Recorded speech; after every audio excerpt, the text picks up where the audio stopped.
Chapitre 5. La peur d'être aidé. Demander de l'aide n'a rien de naturel contrairement à ce que l'on dit. On imagine souvent que c'est un soulagement immédiat, un lâcher-prise salvateur en réalité.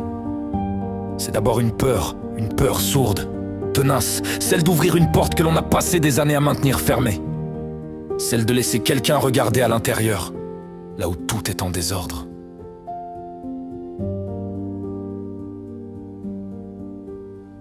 Être aidé, c'est accepter de ne plus maîtriser totalement le récit.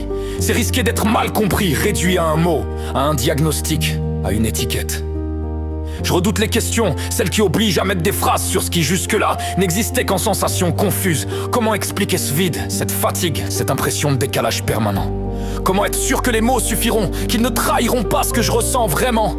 Il y a aussi la honte de ne pas avoir su faire face, honte d'avoir tenu si longtemps pour finalement flancher, honte de devoir reconnaître que la volonté, à elle seule, n'a pas suffi.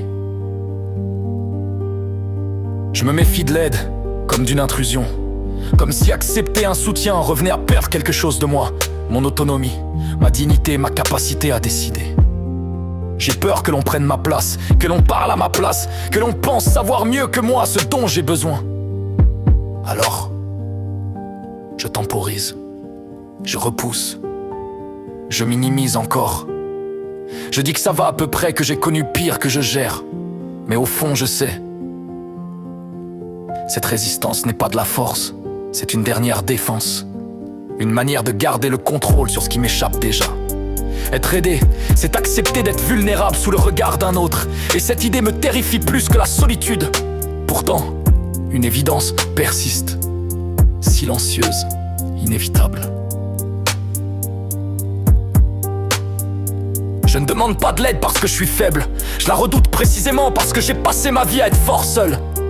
Alors je reste là, sur ce fil tendu entre le besoin et la peur, entre l'envie d'aller mieux et la crainte de ce que cela implique. Je n'ai pas encore franchi le pas, mais je ne recule plus. Et dans cette hésitation fragile, quelque chose commence déjà à changer. Je n'exclus plus la possibilité d'être accompagné. Ce n'est pas encore un abandon, c'est un consentement. Celui d'admettre que parfois, avancer commence par accepter qu'on ne sait plus comment faire seul.